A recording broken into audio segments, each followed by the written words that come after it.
하나님의 말씀 사도행전 8장 9절부터 24절까지의 말씀입니다. 사도행전 8장 9절부터 24절까지의 말씀입니다. 우리 함께 교독하실 때 18절부터 24절까지 함께 교독하겠습니다. 제가 먼저 읽겠습니다. 시몬이 사도들의 안수로 성령 받은 것을 보고 돈을 들여 이르되 이 권능을 내게도 주어 누구든지 내가 안수하는 사람은 성령을 받게 하여 주소서 하니, 베드로가 이르되 내가 하나님의 선물을 돈 주고 살 줄로 생각하였으니 내 은과 내가 함께 망할지어다. 하나님 앞에서 내 마음이 바르지 못하니 이 도에는 내가 관계도 없고 분깃될 것도 없느니라. 그러므로 너의 이 마음을 회개하고 주께 기도하라. 혹 마음에 품은 것을 사하여 주시리라. 내가 보니 너는 악독히 가득하여 불의에 매인 바 되었도다. 함께 읽겠습니다. 시몬이 대답하여 이르되 나를 위하여 주께 기도하여 말한 것이 하나도 내게 임하지 않게 하소서 하니라. 아멘. 여러분 많이 고나시죠? 여러분 얼굴에 많이 피곤함이 좀 묻어 계신 것 같습니다. 제가 한 가지 부탁을 좀 드려도 될까요? 제가 잠깐 시간을 좀 드릴 테니까 기지개를 한번 피셔도 좋을 것 같아요. 무슨 예배 가운데 기지개를 피느냐라고 말씀하실 수 있는데 주무시는 것보다 나은 것 같습니다. 그러니까 힘드시겠지만 여러분 좀 어깨도 한번 푸시고요. 예배 가운데 유일하게 내려주시는 요소가 하나 있다고 말씀드렸죠. 예수님께 말씀의 시간입니다. 여러분 집중하시고 내 전심으로 하나님 앞에 주의 말씀을 내 마음에 새기겠다, 내 뼈에 새기겠다, 함께 하는 마음으로 우리 그렇게 말씀 앞에 집중하기를 원합니다. 저희들 사도행전 8장 9절부터 24절까지의 말씀 중에 저희들이 읽기는 18절부터 읽었는데요. 저희들이 오늘 이 말씀을 좀 함께 같이 나눌 때 앞서 있었던 사건들에 계속해서 이제 연계적으로 일어나는 일들입니다. 그러니까 7장에서 누가 순교를 하게 되냐면 스데반이 순교를 하게 되죠. 그리스도 예수의 십자가 그리고 교회의 사명들을 감당하다가 그가 공회 앞에 붙들리게 되고요. 그 공회 가운데서도 그 하나님을 향한 또 너희들이 진정한 구원자라 여기는 그 사람은 다른 이들도 아니고 그리스도 예수시다 라고 그 전하는 가운데 결국 신성모독죄로 그는 돌에 맞아 죽는 사건이 일어나게 됩니다. 그런데 이 돌에 맞아 죽는 이 사건으로 인하여 이 한 사건으로 끝나는 게 아니라 이제 이것이 발단이 되게 되고 이게 이제 트리거가 되고 이게 시작이 되게 되어서요.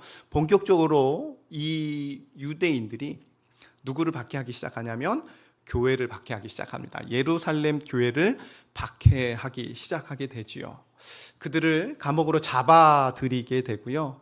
그들을 계속해서 가족들을 그리고 더 나아가서 그들이 하고 있는 삶의 이런 것들을 계속해서 박해를 통해서 그들이 그리스도 예수를 부정하게 만드는 일들을 계속해서 일어나게 되지요. 그 박해가 큰 박해라고 표현을 하고 있고요. 그 큰 박해로 인해서 결국 어떻게 되느냐? 교회가 흩어지게 됩니다.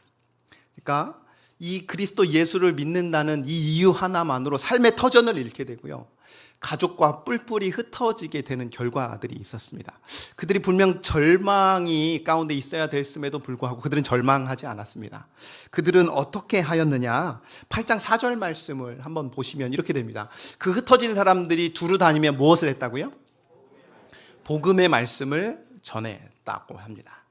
절망하고 또 그렇게 전했음을 후회했다면 그들은 분명히 도망 다니는 가운데 깊이 숨어서 다시금 먹고 살 자기의 길을 찾으려 했음에도 불구하고 그들은 주된 관심이 무엇이었냐면 복음의 말씀을 전함에 그들은 멈추지 않았다는 것이죠. 그래서 특별히 오늘 이 본문은요, 이 흩어진 사람 중에서 사마리아 지역으로 간 한 사람의 주목을 하고 있는데요. 바로 빌립입니다. 우리 5절 말씀 한번 같이 읽도록 하겠습니다. 시작. 빌립이 사마리아 성에 내려가 그리스도를 백성에게 전파하니. 네, 빌립은 이 사마리아 땅에서 복음을 전파하기 시작했습니다. 마치 사도행전 1장 8절의 말씀처럼 온 유대를 벗어나서 그 흩어짐으로 인하여 그 다음 장소인 그 다음 공간인 어디로요? 사마리아에서 그 사마리아 성에서 그리고 그 예비하신 이 사마리아 땅에서 복음을 전하기 시작하는데요. 그것을 누구를 통해서 전하기 시작했냐면 빌립이라는 집사를 통해서 전하기 시작했다는 거죠. 자, 이곳에서 이 복음을 전하기 시작하는데 이 복음뿐만 아니라 이 복음과 연계된 이적들이 이들 가운데 나타나기 시작했습니다. 우리 6절과 7절 말씀 읽을 텐데요. 제가 6절 읽겠습니다. 무리가 빌립의 말도 듣고 행하는 표적도 보고 한 마음으로 그가 하는 말을 따르더라.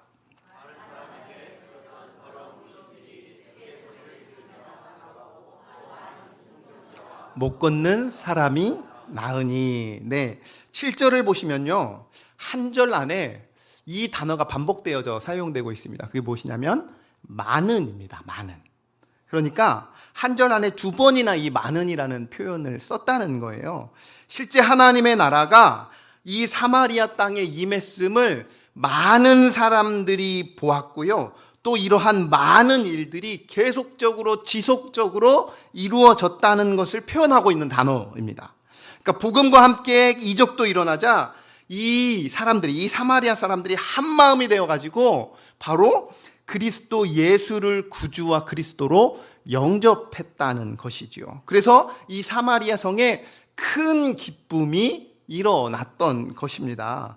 이때 등장하는 한 사람이 있습니다. 그 사람이 누구냐면 시몬입니다. 이 시몬은요, 사마리아에 살던 사람인데요. 이 시몬이라는 사람이 이곳에 등장하지만 실제적으로 이 시몬이라는 사람은 사마리아인들의 전형적인 모습을 나타냅니다. 그게 무슨 말이냐? 사마리아 사람의 시대 정신을 대변하는 사람으로서 이 시몬이라는 사람이 등장하는 거예요. 그는 사마리아에서 가장 잘 나가는 사람 중에 한 사람이었습니다. 그러니까 여러분, 사마리아도 하나님을 믿었습니까? 안 믿었습니까? 사마리아도 하나님을 믿었던 사람들입니다. 그러니까 유대처럼 하나님을 믿었는데 그들은요, 그리심 산에서 그곳에 성전을 세워서 그곳에서 제사를 드렸고요. 특별히 그들은 다른 성경보다 그냥 모세 오경을 그들의 말씀이라 생각하고 모세 오경을 주로 봤던 이들이었습니다. 그리고 그 모세 오경을 지킨다고 지켰던 사람입니다. 그런데 문제가 뭐였냐면 그들의 그 하나님을 믿는다는 그 행위는요, 종교 행위에 불과했습니다. 어떤 행위에 불과했다고요? 종교 행위요. 왜냐하면 그들의 이 사마리아를 대표하는 가장 큰 특징 중에 하나가 무엇이냐면 혼합주의입니다. 죄송합니다. 무슨 주의라고요? 혼합주의예요. 그러니까 사마리아를 대표하는 단어가 혼합주의인 거예요. 이미 사마리아 사람들은 유대인이었음에도 불구하고 다른 이방 민족과 하나님이 하지 말라는, 하나님께서 하지 말라고 명령하셨던 그 명령들을 어기고 그들과 함께 섞여서 그들의 문명과 그들의 문화와 또 그들의 핏줄 가운데 계속 섞이는 일들이 발생하게 되었죠. 그런데 그냥 핏줄만 섞이는 게 문제가 아니라 그들의 문화와 문명도 함께 섞이기 시작했다는 거예요. 그러니까 세상의 문화, 그들이 바라보던 그 가나안의 문화를, 그리고 그 옆에 있는 주변국들의 좋은 문화들을 그들이 다 가져오기 시작했어요. 그럼에도 그들은 그리심산에서 하나님께 제사를 드렸습니다. 그래서 혼합주의라고 이야기하는 거예요. 그런데 잘 들어보면 그들은 하나님을 사랑하는 게 아니었어요. 그게 무슨 말이냐? 하나님을 사랑한 것이 아니라 하나님을 통해서 무언가를 이 땅에서 더 많이 성취하고 더 많이 소유하려던 사람들이었습니다. 그러니까 그 혼합주의의 잘 배경을 바라보면 그게 철저하게 하나님 중심적이 아니라 누구 중심적이었냐면 자기 중심적이었다는 거예요.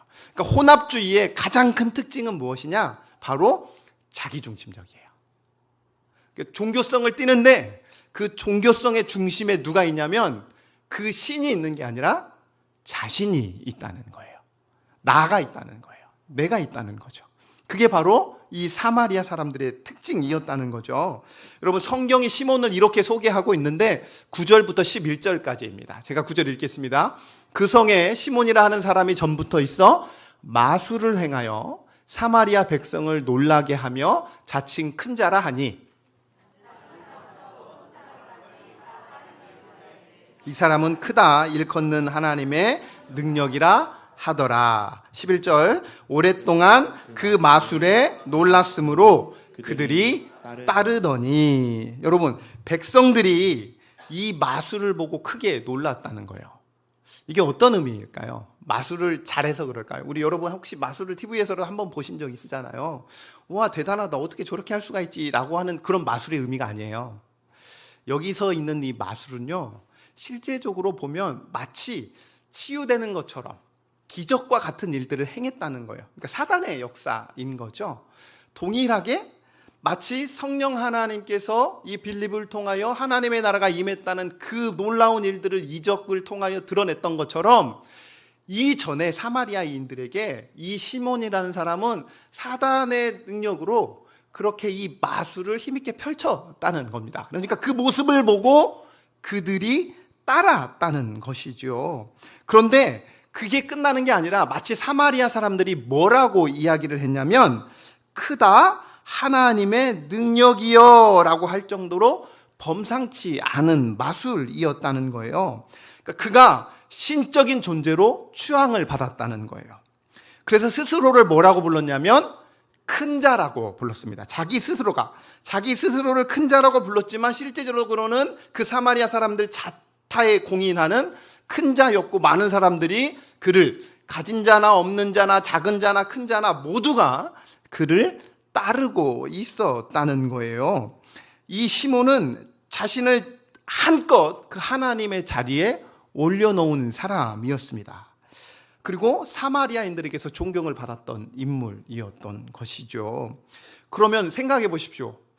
이 시몬이 무엇을 얻기 위하여 그 자리에 있었을까요? 단지 명예만을 얻기 위하여? 아니었죠. 그 명예와 더불어 뭐가 따라왔을까요? 네, 명예와 함께 돈이 따라왔던 것이죠. 그러니까 그는 그 사마리아인에서 다 가진 사람이었던 거죠. 그 혼합주의에, 그래서 아까 제가 서두에 말씀드렸던 것처럼 이 시몬이라는 사람은 이 혼합주의를 대표하는 인물이었어요. 결국 자신이 드러나기 위하여 그 일들을 했다는 것이지요. 자, 그런데 이렇게 살던 그의 앞에 누군가가 등장을 하게 됩니다. 그게 누구냐면 빌립인 거죠. 가짜 하나님의 능력 앞에 진짜 하나님의 능력이 나타나는 거예요. 여러분, 가짜를 상대하는 유일한 길이 무엇인지 아십니까? 진짜입니다. 맞아요. 가짜를 상대할 수 있는 유일한 것. 여러분, 어렸을 때나 아니면 우리가 그럴 때 있잖아요. 이렇게 짝퉁이란 표현이 좀 그렇긴 하지만 우리 짝퉁을 입고 다닐 때가 있잖아요. 짝퉁을 입고 다닐 때가 있는데 그 짝퉁을 입고 다닐 때 이렇게 사람들 앞에서 자랑하며 이렇게 드러내며 갈 수도 있죠. 그런데 그가 움츠려들 때가 있습니다.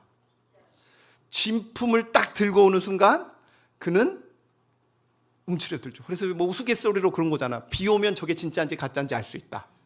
그렇죠? 가짜면 비 올 때 머리에 이렇게 이게 되고요. 가짜면 가슴속에 이렇게 품게 된다 그러잖아요. 진짜면. 그렇죠? 그러니까 가짜는 진짜 앞에서 드러나게 되는 거예요. 진짜 그리스도인이었던 이 빌립 앞에 가짜인 시몬이 적나라하게 드러나게 됩니다. 여러분, 우리가 진짜로 예수 십자가 복음을 믿고 그 복음 앞에 헌신하고 순종한다면 우리 동산 공동체를 통해서 하나님 나라의 그 위대한 능력과 복음이 주는 참 기쁨을 우리 주위 사람들이 알게 될 줄로 믿습니다. 그러한 진짜 그리스도인이 되기를 주님의 이름으로 간절히 축원합니다. 이러한 진짜 하나님의 능력을 본 시몬이 어떻게 합니까? 앞서 유대인들에게서는 어떤 현상이 벌어졌냐면 박해가 일어났잖아요. 근데 시몬의 반응이 좀 달라요. 우리 12절 13절 말씀 한번 같이 보겠습니다. 제가 12절 읽겠습니다. 빌립이 하나님 나라와 및 예수 그리스도의 이름에 관하여 전도함을 그들이 믿고 남녀가 다 세례를 받으니 시몬도 믿고 세례를 받은 후에 전심으로 빌립을 따라다니며 그 나타나는 표적과 큰 능력을 보고 놀라니라. 네, 사람들이 그 복음 앞에 굴복함을 보고 그 표적과 큰 능력을 보고 뭐 했다고요? 놀랐다는 겁니다. 그 자신의, 여러분, 이 빌립이 가짜라는 사실을 누가 제일 잘 알았을까요? 죄송합니다. 시몬이 가짜라는 사실을 누가 제일 잘 알았을까요? 시몬 자신이 제일 잘 알죠. 여러분, 죄송합니다. 또 이 말씀 드릴게요. 짝퉁을 들고 다니는 사람이 저게 짝퉁인지 누가 제일 잘 알아요? 자기가 제일 잘 아는 거예요. 그러니까 자신이 가짜라는 사실을 제일 잘 알았던 거죠. 그러니까 그의 반응이 무엇이었습니까? 예수를 믿고 따르기 시작했다는 거예요. 시몬은 빌립이 복음을 전할 때마다 그 일어나는 그 표적 그리고 그 능력을 보면서 거듭 한복했습니다. 그런데 이렇게만 되면 너무 좋은데 또 한 가지 사건이 더 일어나게 됩니다. 그게 무엇이었느냐? 14절입니다. 우리 14절 함께 같이 읽겠습니다. 예루살렘에 있는 사도들이 사마리아도 하나님의 말씀을 받았다 함을 듣고 베드로와 요한을 보내매. 죄송합니다. 자, 사마리아도 무엇했다고요? 하나님의 말씀을 받았다 함을 듣고요. 예루살렘 교회에 이 소식이 들렸다는 거예요. 그런데 누구를 보냅니까? 베드로와 요한을 보냅니다. 왜 보냈을까요? 왜 보냈을까요? 못 믿어서요? 복음을 전하기 위해서? 네. 진짜인지 확인하기 위해서요.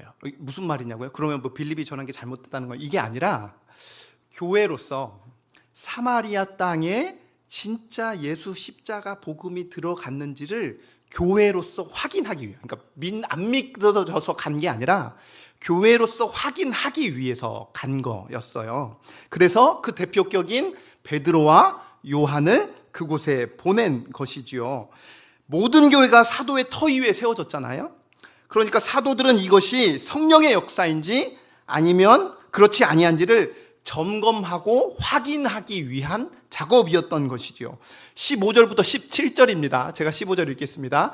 그들이 내려가서 그들을 위하여 성령 받기를 기도하니 이는 아직 한 사람에게도 성령 내리신 일이 없고 오직 주 예수의 이름으로 세례만 받을 뿐이더라. 함께 읽겠습니다. 이에 두 사도가 그들에게 안수함에 성령을 받는지라. 아멘.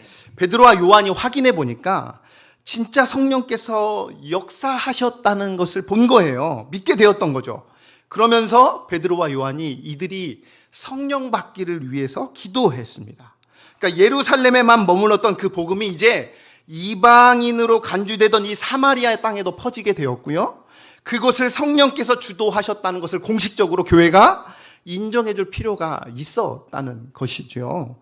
그리고 그곳에 함께한 모든 사마리아 신자들이 성령 받기를 이들이 간구했습니다. 그리고 그들은 그 성령을 받게 됩니다. 자, 기쁜 일이죠. 드디어 이 유대 땅에 갇혀 있었던 그 예수 십자가의 복음이 흩어지게 되는 그 첫 번째 결과물들이 사마리아 땅에 일어나게죠. 할렐루야죠. 너무 감사하죠. 그런데 문제가 주님께서 역사하시지만 또 누구도 역사하겠습니까? 사단도 같이 역사를 하겠죠. 그렇지 못하도록. 우리가 하나님 앞에 열심을 향해 달려갈 때 사단도 그것을 바라보지 못합니다. 어떻게든 거꾸로 트리고 멈추게 하려고 누군가를 통해서 일을 하는 거죠. 그리고 그 누군가가 누구였냐면 시몬이었던 거죠. 자, 우리 여기 이 말씀 한번 같이 보겠습니다. 자, 18절 말씀 한번 같이 읽겠습니다. 시작. 시몬이 사도들의 안수로 성령 받은 것을 보고 돈을 들여 이르되 19절입니다. 이르되 이 권능을 내게도 줘 누구든지 내가 안수하는 사람은 성령을 받게 하여 주소서 하니. 자, 사도들이 기도하자 무엇이 이 사마리아 사람들에게 임하는 걸 봤죠? 성령 하나님이 임하시는 걸 봤죠. 그러니까 시몬이 문득 무슨 생각이 들었냐면 옛 생각이 났던 것 같습니다. 무슨 옛 생각이 났었냐면 마술을 부리면서 큰 능력으로 신처럼 살면서 성공했던 옛 모습들이 문득 생각이 났던 거죠. 그러니까 분명 빌립도 이 빌립 집사도 저 사도들을 통하여 이 성령을 받았겠구나. 그 생각이 들었던 거죠. 그러니 내가 저 베드로와 요한처럼 성령을 받게 하는 기도의 권능을 내가 얻을 수 있다면 나도 다시 예전처럼 이 빌립보다 더 힘있게, 왜? 수완도 있으니까. 내가 이 빌립보다 더 떵떵거리며 더 많은 능력을 보일 수 있을 거라는 생각이 그를 사로잡았던 거죠. 그래서 이들에게 중대한 제안을 합니다. 18절과 19절 보시면 시몬이 사도들의 안수로 성령 받은 것을 보고 무엇을 했다? 돈을 줬다는 겁니다. 그러니까 그들에게 돈을 주면서 무엇을 요구했냐면 성령을 부리는 권능을 요구했던 거죠. 뭐가 문제입니까? 지금 이 시몬이 무엇이 잘못됐습니까? 사도로부터 성령을 부어주는 능력을 돈으로 살 수 있다고 믿었다는 점이죠. 무슨 말이냐면 성령을 하나님으로 알지 못했다는 거죠. 그럼 이것이 잘못된 것입니까? 아닙니다. 그는 성령을 수단화해서 자신이 원하는 것을 이루려 했다는 거예요. 이게 가장 큰 문제였어요. 성령을 수단화해서 하나님을 수단화해서 자신이 원하는 것을 이루려고 했다는 거예요. 분명 성령은요, 소유의 대상이 아닙니다. 성령은 순종의 대상이고요, 사랑의 대상입니다. 우리가 순종해야 될 대상이고요, 우리가 사랑하고 섬겨야 할, 우리가 바라보아야 할 대상인 것이죠. 근데 이것을 몰랐다는 거죠. 사도들의 기도는 성령을 부리는 일이 아니었고요, 오히려 성령께 간구하는 기도였다는 것을 그는 알지 못했다는 거죠. 그래서 이 시몬이 사도들에게 이 능력만 살 수가 있다면 적어도 내가 사마리아에서는 이 빌립보다 더 뛰어난 종교 전문가가 될 수도 있겠다라는 생각을 가졌던 것이지요. 회심한 것 같았는데 아직도 옛사람을 벗어버리지 못했다는 것입니다. 여전히 혼합주의가 그의 안에 가득했었다는 것이죠. 이에 베드로가 시몬에게 단호하게 경고합니다. 우리 20절부터 23절까지입니다. 제가 20절 읽겠습니다. 베드로가 이르되 내가 하나님의 선물을 돈 주고 살 줄로 생각하였으니 내 은과 내가 함께 망할지어다. 하나님 앞에서 내 마음이 바르지 못하니 이 도에는 내가 관계도 없고 분깃될 것도 없느니라. 그러므로 너의 이 약함을 회개하고 주께 기도하라. 혹 마음에 품은 것을 사하여 주시리라. 내가 보니 너는 악독이 가득하며 불의에 매인 바 되었도다. 아멘. 여러분, 성령을 부려 자신의 성공을 또 그렇게 부를 얻으려 했다면 하나님의 나라와 상관없는 자다, 그렇게 이야기를 하고 있고요. 더 나아가서 그 돈과 함께 너도 망하게 될 것이다 라고 책망하며 경고하고 있는 말씀입니다. 그래서 22절에 뭐라고 이야기하냐면 이 악함을 회개하라고 말하고 있습니다. 여러분, 조언입니까? 명령입니까? 명령입니다. 그냥 그렇게 했으면 좋겠어가 아니라 명령하셨는데요, 굉장히 시급한 명령이었습니다. 그만큼 사안이 위중하다는 거예요. 성령을 돈을 주고 부릴 수 있다는 그 생각, 그러니까 하나님을 이용해서 내 자신의 안위와 성공과 부를 취하라는 이 모든 것을 회개하라고 촉구하고 명령하고 있다는 거예요. 그렇지 않으면 이 모든 생각들은 복음과 하나님의 나라와 분깃이라 그랬잖아요. 분깃이 뭐예요? 유업이에요. 유업, 받을 유업. 예수 그리스도를 믿는 모든 자에게 주시는 하나님의 유업이 분깃이거든요. 그런데 그 분깃이 없을 거라 이야기합니다. 즉 하나님 나라와 상관없는 자라는 거예요. 굉장히 엄중한 경고이고요, 명령입니다.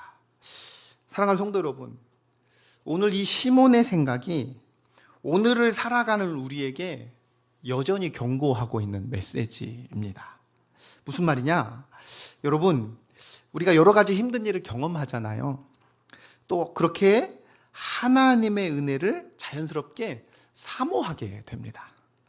그러니까 성령을 받으면 내가 이 불안하고 걱정하고 근심된 이 모든 마음이 얼마나 위로를 받을 수 있을까? 그렇게 이야기하던 그 평안이 내게 주시면 얼마나 감사할까라고 그렇게 생각하며 하나님의 은혜를 이렇게 부어달라고 우리가 간구하죠. 그리고 그 은혜를 사모하잖아요. 때로는 또 어려운 문제로 인해서 전혀 앞길이 보이지 않을 때가 있습니다. 그러니까 캄캄한 밤과 같은, 내 안에 모든 일들이 다 막혀 있는 것 같은 그 상황 가운데 있는 분들도 있겠죠. 그래서 당장이라도 이 어둠 가운데 임하셔서 빛이 되셔서 이 깊은 터널에서 빨리 빠져나갈 수 있도록 간구할 때가 있죠. 그러다 보니까 또 어떤 생각도 들게 되냐면 어디 용한 분이 있진 않나, 그러니까 기도에 능력 있는 그런 기도하시는 분들이 있다면, 그런 기도 모임이 있다면 거기서 좀 이 답답한 마음을 해결하고 거기서 좀 답을 얻었으면 하는 그런 마음도 들 때가 있습니다. 그러니까 이것은 잘못됐다 잘됐다가 아니라 누구나 하나님이 누구신지를 알면 자연스럽게 우리 안에 일어나는 우리의 마음이지요.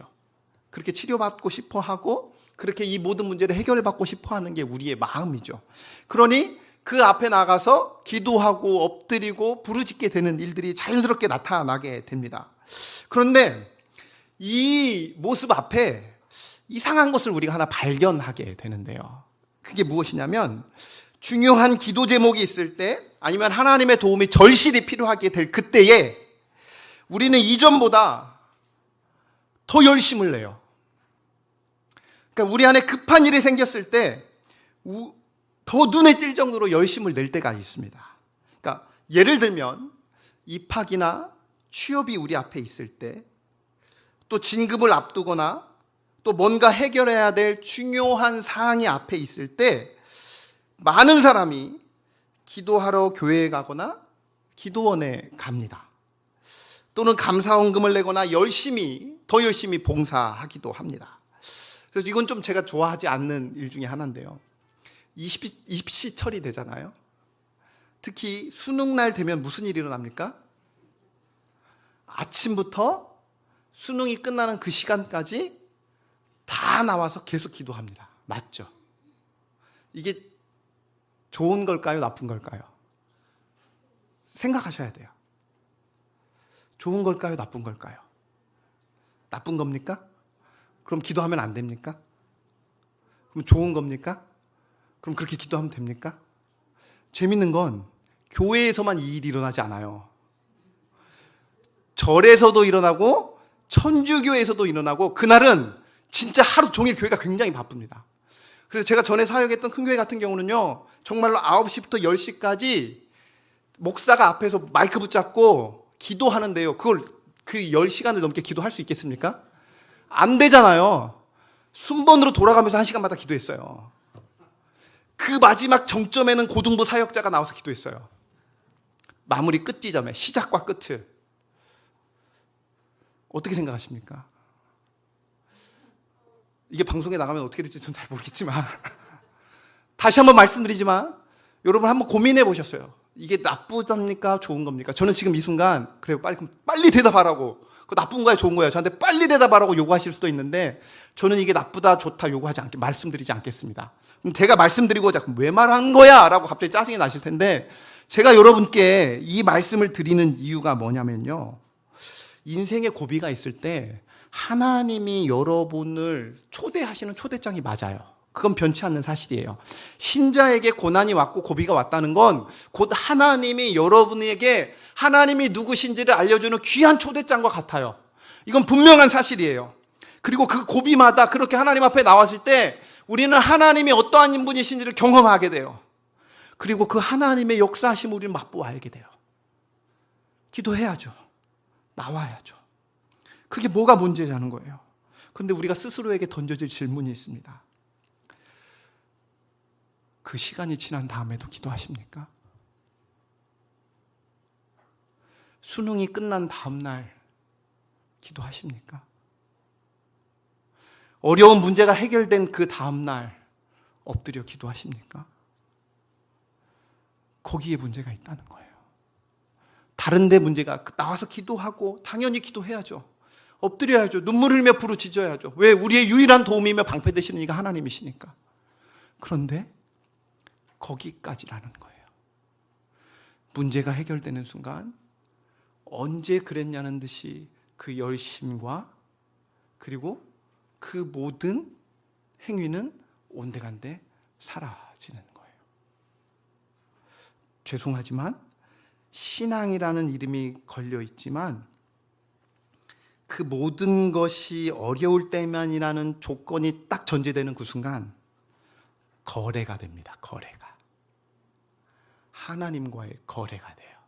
내가 이렇게 했으니 들어주세요. 하나님의 하나님 되심의 어떠함에 바라보는 게 아니라 이제는 거래가 되는 거죠. 시몬의 모습이 그랬습니다. 그리고 오늘 살아가는 어쩌면 저와 여러분의 모습이기도 하다는 거죠. 오늘 우리 안에도 이러한 하나님을 향한 순전한 믿음 대신 혹 조건부 신앙으로 반응하는 모습은 없는지요? 오늘 교회에게, 그리고 이 사마리아, 특별히 이 사마리아 혼합주의가 가득한 이 사마리아 땅에 이 사건을 통하여 이 시대를 살아가고 있는 우리에게, 이 교회에게 던져지는 메시지입니다. 사랑하는 성도 여러분, 이제 말씀을 정리할 텐데요. 성령은 돈으로 살 수 없습니다. 순종 없이 소유할 수 없습니다. 시몬 믿었다고 성경은 기록하고 있지만 여전히 옛사람의 가치관을 끌고 가려 한다면 그 믿음은 복음이 아니라 자기 종교에 불과하다는 것을 오늘 이 성경은 우리에게 말씀하고 있는 거죠.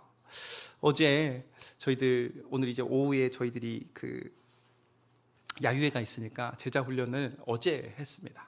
이제 집으로 방문해서 제자 훈련하고 예수님은 누구신가에 대해서 같이 훈련을 하는 가운데 제일 마지막 여러분들과 나눴던, 우리 훈련생들과 나눴던 그 질문이 제가 있었어요. 그게 무엇이었냐면 성령님의 내주하심이에요. 여러분들도 우리 제자 훈련 하신 분들은 아시니까 대답을 하지 않으셨으면 좋겠고, 여러분도 한번 고민해 보세요. 자, 성령님의 내주하심. 그러니까 그리스도 예수를 믿는 자는, 그와 연합한 자는 성령 하나님이 우리 안에 내주하셔요. 그렇죠? 그러니까 여러분 안에 성령 하나님이 내주하셔요. 성령 하나님이 내주하신다는 것을 조금 더 쉬운 말로 설명을 드리면 어떤 거냐면 그리스도가 내 안에 사심입니다. 자, 다시요. 성령님이 내주하심이 어떤 말이라고요? 그리스도가 내 안에 사심이에요. 그러니까 주님이 내 안에 사신다는 거예요. 아멘이죠? 그럼 제가 또 하나 질문해요. 이제 이 질문을 여러분께 드리고 싶은 거예요. 성령의 내주하심이 그리스도가 내 안에 사심이라면 성령 충만하심은 무엇일까요?